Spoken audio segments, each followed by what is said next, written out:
সবাইকে স্বাগত জানাচ্ছি আমার দেশ টপ নিউজে। সঙ্গে আছি তাহমিনা তাসির। শুরুতেই জানিয়ে দিচ্ছি সংবাদ শিরোনাম। ৭১ ইস্যুতে এখনো একমত নয় ঢাকা ইসলামাবাদ। জুলাই অভ্যুত্থানকে কালো শক্তি ও রাজাকারের বাচ্চা বলে মন্তব্য বিএনপি চেয়ারপারসনের উপদেষ্টা ফজলুর রহমানের। ফলকের নাম লেখা নিয়ে ক্ষুব্ধ উপদেষ্টা ফাউজুল কবির। হাসিনার পতনে রুমিন ফারহানা সবচেয়ে বেশি কষ্ট পেয়েছেন, মন্তব্য হাসনাত আবদুল্লাহর। রাকসুর প্রথম নারী প্রার্থী হিসেবে মনোনয়ন নিলেন নিশা আক্তার। ডিবি পরিচয়ে পাওনাদারকে হাতকড়া পরানোর চেষ্টা, পুলিশের সাবেক এসআই আটক। মুগ্ধতা ছড়াচ্ছে বৈশাবিলের পদ্ম। এবার বিস্তারিত। পররাষ্ট্র উপদেষ্টা তৌহিদ হোসেন বলেছেন, দ্বিপাক্ষিক সম্পর্ক এগিয়ে নিতে ৭১-এর গণহত্যার ক্ষমা চাওয়া সহ অমীমাংসিত ৩টি বিষয়ে একমত হয়েছে বাংলাদেশ পাকিস্তান। তবে ৭১-এর অমীমাংসিত ইস্যু ২বার সমাধান হয়েছে ইসাক দারের এমন বক্তব্যের সঙ্গে একমত নয় ঢাকা। রোববার দুপুরে রাজধানীর ফরেন সার্ভিস একাডেমিতে সংবাদ সম্মেলনে তিনি এসব কথা বলেন। তিনি বলেন, আমরা চাই পাকিস্তানের সঙ্গে টাকা পয়সার ব্যাপারে একটা সমাধান হোক। এছাড়া বাংলাদেশে যে গণহত্যা হয়েছে এটার জন্য পাকিস্তান দুঃখ প্রকাশ করে এবং মাফ চায়। তিনি বলেন, পারস্পরিক সম্মানের ভিত্তিতে সম্পর্ক এগিয়ে নিয়ে যেতে চায় দুই দেশ। ৫৪ বছরের সমস্যা একদিনে সমাধান করা সম্ভব নয়। এর আগে পাকিস্তানের উপপ্রধানমন্ত্রী ও পররাষ্ট্রমন্ত্রী ইসাক দার বলেছেন, বাংলাদেশ ও পাকিস্তানের মধ্যে ১৯৭১ সালের অমীমাংসিত ইস্যু ২বার সমাধান হয়ে গেছে। ১৯৭৪ সালে ত্রিপক্ষীয় চুক্তি ও ২০০২ সালে পারভেজ মোশাররফের সফরে দুঃখ প্রকাশের মাধ্যমে তা সমাধান হয়। এছাড়া পাকিস্তানের পররাষ্ট্রমন্ত্রী আজ প্রধান উপদেষ্টা ডক্টর মোহাম্মদ ইউনূসের সঙ্গে তার কার্যালয়ে গিয়ে সাক্ষাৎ করেন। তিনি জামায়াতের আমির ডাক্তার শফিকুল ইসলামের বাড়িতে গিয়ে এই অসুস্থ নেতার সঙ্গে দেখা করেন। জুলাই অভ্যুত্থানের শক্তিকে কালো শক্তি ও রাজাকারের বাচ্চা বলে বিএনপি চেয়ারপারসনের উপদেষ্টা ফজলুর রহমানের বক্তব্যকে ঘিরে সমালোচনার ঝড় উঠেছে। একই দিনে প্রবল আলোচনা ও সমালোচনার জন্ম দিয়েছেন বিএনপি নেতা রুমিন ফারহানা ও ফজলুর রহমান। এরই মধ্যে তাকে শোকজ করেছে বিএনপি। কারণ দর্শানোর চিঠিতে বলা হয়েছে, আপনি জুলাই আগস্ট ঐতিহাসিক গণ অভ্যুত্থান নিয়ে ক্রমাগত কুরুচিপূর্ণ ও বিভ্রান্তিকর বক্তব্য দিয়ে আসছেন এবং আত্মদানকারী শহীদদের নিয়ে যে বক্তব্য দিচ্ছেন তা সম্পূর্ণরূপে দলীয় আদর্শ ও গণ অভ্যুত্থানের চেতনার পরিপন্থী। মহিমান্বিত এই গণ অভ্যুত্থানের বিরুদ্ধে এবং গণতন্ত্র পুনরুদ্ধারের আন্দোলন নিয়ে আপনার বক্তব্য জনমনে তীব্র প্রতিক্রিয়া সৃষ্টি করেছে। আপনার বক্তব্য দলের সুনাম ক্ষুণ্ণ করার সুপরিকল্পিত চক্রান্তের প্রয়াস বলে অনেকেই মনে করে। এমনকি আপনি জনগণের ধর্মীয় অনুভূতিতেও আঘাত দিয়ে কথা বলছেন। জুলাই আগস্ট গণ অভ্যুত্থানে বিএনপি ৪৫০-র অধিক নেতাকর্মী সহ ছাত্র জনতার প্রায় ১৫০০-এর অধিক মানুষ শহীদ হয়েছেন এবং ৩০,০০০-এরও বেশি মানুষ গুরুতর আহত হয়েছেন। গণতন্ত্র পুনরুদ্ধারের জন্য গণ অভ্যুত্থানে ছাত্র জনতার এ ধরনের বিরোচিত ভূমিকাকে আপনি প্রতিনিয়ত অপমান ও অমর্যাদা করছেন। সুতরাং এ ধরনের উদ্ভট ও শৃঙ্খলা পরিপন্থী বক্তব্যের কারণে কেন আপনার বিরুদ্ধে সাংগঠনিক ব্যবস্থা গ্রহণ করা হবে না তার যথাযথ কারণ দর্শিয়ে আগামী ২৪ ঘন্টার মধ্যে একটি লিখিত জবাব দলের নয়াপল্টনে কেন্দ্রীয় কার্যালয়ে জমা দেওয়ার জন্য আপনাকে নির্দেশ প্রদান করা হলো। এদিকে বিএনপি চেয়ারপারসনের উপদেষ্টা ফজলুর রহমানের একের পর এক ঔদ্ধত্যপূর্ণ বক্তব্যের বিরুদ্ধে প্রতিবাদে মুখর হয়েছেন ছাত্র জনতা। সম্প্রতি একটি টক শোতে জুলাই অভ্যুত্থান নিয়ে কুরুচিপূর্ণ মন্তব্য করেন তিনি। এদিকে ত্রয়োদশ জাতীয় সংসদ নির্বাচনকে সামনে রেখে সংসদীয় আসনের সীমানা নিয়ে দাবি আপত্তি শুনানি শুরু করেছে নির্বাচন কমিশন। সেখানে প্রধান নির্বাচন কমিশনার, ৪ নির্বাচন কমিশনার ও ইসি সচিব উপস্থিত ছিলেন। শুনানিকালে রাজধানীর আগারগাঁওয়ে নির্বাচন কমিশনে এনসিপির যুগ্ম মুখ্য সংগঠক আতাউল্লাহর সাথে রুমিন ফারহানা গ্রুপের হট্টগোল হয়। তাছাড়া শুনানিকালে ধাক্কাধাক্কি, হাতাহাতি, কিল ঘুষির ঘটনাও ঘটে। এই ঘটনা নিয়ে জাতীয় নাগরিক পার্টি এনসিপির যুগ্ম মুখ্য সংগঠক মোহাম্মদ আতাউল্লাহ অভিযোগ করে বলেন, তিনি সহ তার দলের নেতাকর্মীদের উপর হামলা হয়েছে। হামলা চালিয়েছেন বিএনপির সাবেক সংসদ সদস্য রুমিন ফারহানা ও তার সঙ্গে থাকা দলীয় নেতাকর্মীরা। আতাউল্লাহ আরও বলেন, শুনানিতে রুমিন ফারহানা যুক্তিতর্ক উপস্থাপন করেন, কিন্তু যখন আমি যুক্তিতর্ক উপস্থাপন করতে যাই তখন রুমিন ফারহানা ফারহানা আমাকে ধাক্কা মেরে ফেলে দিয়ে স্টেজ দখলে নেন। পরে তার নেতাকর্মীরা আমাকে ফুটবলের মতো লাথি দেওয়া শুরু করেন। অন্যদিকে রুমিন ফারহানার দাবি আতাউল্লাহ পরিচিত মুখ নন। তিনি এনসিপি থেকে এসেছেন না জামায়াত থেকে এসেছেন তা তিনি জানেন না। প্রথমে তাকে ধাক্কা দেওয়া হয়েছে, তারপর তো আর তার লোকজন বসে থাকবেন না। তার লোকজনও এর জবাব দিয়েছেন। গাজীপুরে ঢাকা বাইপাস এক্সপ্রেসওয়ের 18 কিলোমিটার সড়ক উদ্বোধন করেছেন বিদ্যুৎ, জ্বালানি ও খনিজ সম্পদ, সড়ক পরিবহন ও সেতু এবং রেলপথ মন্ত্রণালয়ের উপদেষ্টা মোহাম্মদ ফাউজুল কবির খান। ফলক উন্মোচন করতে গিয়ে তিনি লাল কাপড়ে ঢাকা শ্বেত পাথরের কালো কালি দিয়ে উদ্বোধক হিসেবে তার নিজের নাম লেখা দেখতে পান। এতে প্রচণ্ড ক্ষুব্ধ হন তিনি। উপদেষ্টা ফাউজুল বলতে থাকেন, এটা কি আমার বাপের টাকায় করা? তাহলে ফলকে কেন আমার নাম থাকবে?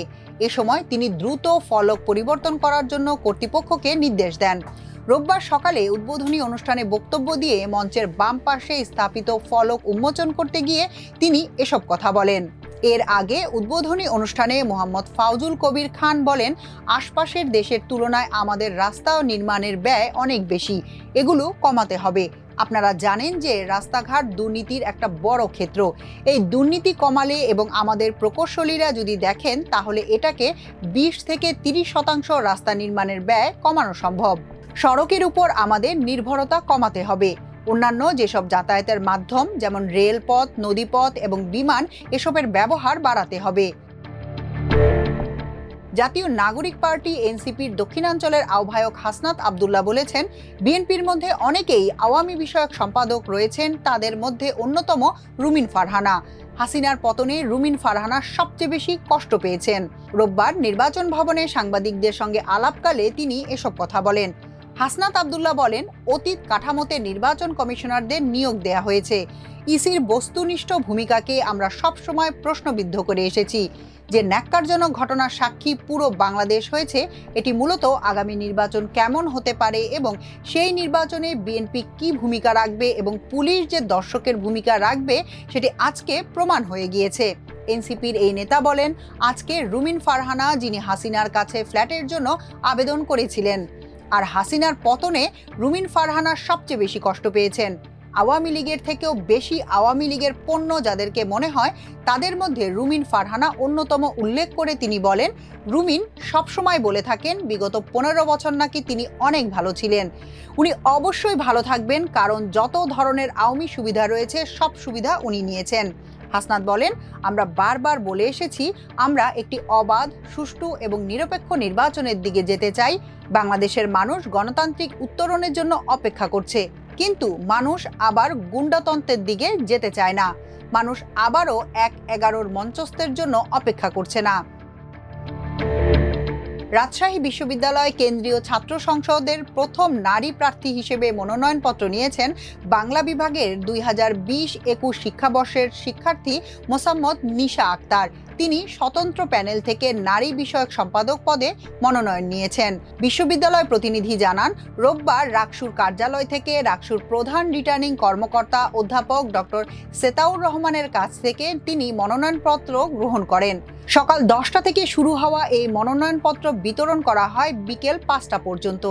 কেন্দ্রীয় সংসদের মনোনয়নপত্র দেয়া হচ্ছে রাকসু কার্যালয় এবং হল সংসদের মনোনয়নপত্র নিজ নিজ হল থেকে নিতে পারবেন প্রার্থীরা। মনোনয়নপত্র নেয়ার পর নিশা বলেন, নারী শিক্ষার্থীদের রাকসু নির্বাচনে আগ্রহী করার উদ্দেশ্যে আমি প্রথম নারী শিক্ষার্থীদের মধ্যে মনোনয়ন ফর্ম সংগ্রহ করেছি। আমার প্রত্যাশা হলো নিরাপদ ক্যাম্পাস গড়ে তোলা, নারীর নিরাপত্তা নিশ্চিত করা, শিক্ষার্থীদের পূর্ণ আবাসিকতার সুযোগ সৃষ্টি করা, হলের ডাইনিংয়ের খাবারের মান উন্নয়ন এবং সাধারণ শিক্ষার্থীদের ন্যায্য আকাঙ্ক্ষা প্রশাসনের কাছে তুলে ধরা। ফরিদপুরের বোয়ালমারীতে ডিবি পুলিশের পরিচয়ে এক তেল ব্যবসায়ীকে হাতকড়া পরিয়ে তুলে নেয়ার চেষ্টা করেন এক অবসরপ্রাপ্ত পুলিশ কর্মকর্তা। তবে স্থানীয়দের সন্দেহ হলে তাকে আটক করে গণধুলাই দেয়া হয়। পরে পুলিশে সোপর্দ করে জনতা। বোয়ালমারী প্রতিনিধি জানান, আটক ব্যক্তির নাম মমিনুর রহমান। তিনি গোপালগঞ্জের কাশিয়ানী থানার ধানপুরা গ্রামের মৃত আব্দুল হামিদের ছেলে এবং পুলিশের সাবেক এসআই। রোববার সকালে বোয়ালমারী পৌরসভার ছোট কামার গ্রামে এই ঘটনা ঘটে। স্থানীয় সূত্রে জানা যায়, সকালে জ্বালানি তেল ব্যবসায়ী সদানন্দের বাড়িতে ঢুকে নিজেকে ডিবি পুলিশের সদস্য পরিচয় দেন মমিনুর রহমান। পরে ব্যবসায়ীকে হাতকড়া পরিয়ে মারধর করতে থাকেন। এতে সন্দেহ হলে সদানন্দের স্ত্রী চিৎকার শুরু করেন। স্থানীয়রা ছুটে এসে বিষয়টি টের পেলে বাজার থেকে সদানন্দের চাচাতো ভাই শিক্ষক মিলন কুমার দাসকে বাড়িতে নিয়ে আসেন। তিনি এসে দেখেন সদানন্দ হাতকড়া পরা অবস্থায় বসে আছেন। পরিচয় জানতে চাইলে মমিনুর নিজেকে সিআইডি ঢাকা রেঞ্জের কর্মকর্তা দাবি করেন। তবে তার আইডি দেখে উপস্থিত লোকজনের সন্দেহ হয়। এ সময় তার সঙ্গে থাকা এক সহযোগী ব্যাগ নিয়ে পালিয়ে যায়। পরে ধরা পড়লে মমিনুর দাবি করেন সদানন্দের কাছে তার ৭৫ লাখ টাকা পাওনা আছে। ভুক্তভোগী সদানন্দ বলেন, আমাদের মধ্যে লেনদেন ছিল, তবে লাভের টাকা আমি পরিশোধ করেছি। এরপরও আমাকে হাতকড়া পরিয়ে বেধড়ক মারধর করেছে। পরে স্থানীয়রা ভুয়া পুলিশ বুঝতে পেরে তাকে ধরে পুলিশে দেয়। আশা করছি বিষয়টি মিটমাট হয়ে যাবে। বোয়ালমারী থানার পরিদর্শক আল আমিন বলেন, খবর পেয়ে ঘটনাস্থল থেকে মমিনুর রহমানকে আটক করে থানায় আনা হয়েছে। প্রাথমিকভাবে ধারণা করা হচ্ছে পাওনা টাকা নিয়ে বিরোধের জের ধরেই এই ঘটনা ঘটেছে। অভিযোগ পেলে আইনানুগ ব্যবস্থা নেওয়া হবে। পদ্মফুলে ছেয়ে গেছে শেরপুরের শ্রীবর্দী উপজেলার বৈশা বিল। দূর থেকে দেখলে মনে হবে বিলটি যেন পদ্মের বিল। স্থানীয়রা জানায়, গত 2 বছর ধরে এই বিলে ফুটছে পদ্ম। আর বিলের এমন অপরূপ সৌন্দর্য দেখতে প্রতিদিনই দূর দূরান্ত থেকে আসছেন পর্যটকরা। পুরো বিল জুড়ে পদ্মের রাজত্ব। মানুষের সাথে মিতালি করে দুলছে পদ্ম ফুল। মনোমুগ্ধকর এই দৃশ্য নজর কাটছে প্রকৃতি প্রেমীদের। যতদূর চোখ যায় সাদা গোলাপি রঙের অসংখ্য পদ্ম ফুল এখানে। বিলের পদ্মগুলো স্নিগ্ধ বাতাসে দুলতে দুলতে যেন হাত তুলে ডাকছে পর্যটকদের। শেরপুর প্রতিনিধি জানান, শেরপুর শহর থেকে মাত্র 14 কিলোমিটার দূরে শ্রীবর্দী উপজেলার বৈশা বিল। গত 2 বছর ধরে অল্প অল্প করে এই বিলে ফোটে পদ্ম, কিন্তু এবারই প্রথম পুরো বিল জুড়ে ফুটেছে গোলাপি রঙের অসংখ্য পদ্ম ফুল। দূর থেকে দেখলে মনে হবে যেন বিলটি পদ্ম বিল। স্থানীয়রা জানান, পদ্ম ফুল সারা বছর থাকে না, শুধু বর্ষাকালেই দেখা যায়। একসময় বর্ষা মৌসুমে বৈশা বিলটি পানিতে ভরা থাকতো, মাছও পাওয়া যেত প্রচুর। এবার বৃষ্টি কম হওয়ায় বিলের পানি বেশ কম, তবে প্রায় পুরো বিলে ফুটেছে গোলাপি রঙের পদ্ম ফুল। বিলটি পরিণত হয়েছে পদ্ম বিলে। তবে মূল আকর্ষণ হলো নৌকা নিয়ে পদ্ম বিলে ঘোরার ব্যবস্থা। আমি কখনো এই পদ্ম বিলে বা এই বৈশা বিলে আসি না কখনো, এ প্রথম আসলাম। খুবই মনোমুগ্ধকর পরিবেশ, যেখানে আইসা মানে অনেক ভালো লাগতেছে। আমরা অনেকেই আসছি, আমরা ইসকন এক সদস্য, ইসকনের সব সদস্য মিলে আমরা ঘুরতে আসছি, তো আমার খুব ভালো লাগছে। আমি শেষকালে আসি, যা দেখলাম যে মানে এটা ভাষায় প্রকাশ করতে পারতেছি না। এখানে এসে আমার খুব ভালো লাগতেছে। আপনারা সবাই আসবেন। ফেসবুকের মধ্যে ভাইরাল একটি জায়গা, যেখানে অনেক পদ্ম ফুলের সমারোহ, অনেক মনোমুগ্ধকর একটি জায়গা। বর্ষা মৌসুমে এই বিলে পানি থাকায় কোনো ফসল হয় না। অনেক দর্শনার্থীর আগমন ঘটায় নৌকা চালিয়ে বিকল্প আয়ের উৎস তৈরি হয়েছে জমির মালিকদের। এখানে মানুষ আইতেছে, আমরা এগুলা ঘুরাইতেছি। এখানে আঙ্গর কিছু টাকা কামাই হইতেছে। এখনকার ফুল নাই, এগুলা ফুল মাইসা তুইলা নিয়ে যাইগা। এই কারণে আমরা মানুষের কইতেছি যে কমায় ফুল ছিল। এখানে যে কোনো মানুষ দূর দূরান্ত থেকে ঘুরতে আসলে আমরা তাদেরকে নিরাপত্তার সহিত ঘুরাই নিয়ে আসি, তাদের মনোমুগ্ধ করে দেই। আমাদের শুধু একটাই দাবি, যাতে মানুষ ফুল নষ্ট না করে। এই হিসাবে মানে সবার কাছে অনুরোধ, যাতে কোনো ফুল নষ্ট না করে। অনেকে ফুল তুলে ফুল কমে যাইতেছে। আমাদের যদি প্রশাসনেরা কিছুই করতো, নিষিদ্ধ করতো, তাহলে আমার ফুল সংগ্রহ হতো। অনেকগুলা গাড়ি আসে, প্রায় 500-700 গাড়ি আসে। আমাদের এই পর্যটন এলাকা একটু ফুটাই তোলার জন্য আমি শ্রীবর্দী প্রশাসনকে, ইউনো মহোদয়কে সুদৃষ্টি কামনা করছি। কিন্তু কালের বিবর্তনে সব বিল ও জলাশয় ভরাটের ফলে পদ্ম ফুল এখন খুব একটা দেখা যায় না। অনেকেই বলছেন এটি এখন বিলুপ্তির পথে। তাই এসব খাল বিল রক্ষা করার জোর দাবি প্রকৃতি প্রেমীদের। এছাড়াও অনেকেই আবেগী হয়ে ফুল ছিঁড়ে করছে বিলের সৌন্দর্য নষ্ট। এই ফুলে ঔষধের বেশ গুণাগুণ আছে। তাই পানির উৎস ঠিক রেখে বিলগুলো সংরক্ষণ করার কথা বলছেন কৃষি বিভাগের এই কর্মকর্তা। বৈশা বিলের যে পদ্ম, এটা একটা ভিন্ন মাত্রা যোগ করেছে। তো এই পদ্ম দেখার জন্য নানা প্রান্ত থেকে অনেক দর্শনার্থীর আগমন করছে। তবে দুঃখজনক হলেও সত্য যে দর্শনার্থীরা এখানে এসে যাওয়ার সময় পদ্ম তুলে নিয়ে যাচ্ছে। তো এই বিষয়টা আমি অবগত হলাম আমাদের স্থানীয় ইউনিয়ন পরিষদের চেয়ারম্যান এবং গ্রাম পুলিশদের মাধ্যমে। আমরা অবশ্যই এটা জনসচেতনতামূলক যে তারা যেন পদ্ম না তুলে এই কার্যক্রম আমরা জারি করব। ইভেন একই সাথে এই পদ্ম তোলা রোধ করার জন্য আমরা চেয়ারম্যান সাহেবের সাথে সহযোগিতা করে পাহারাও বসাবো।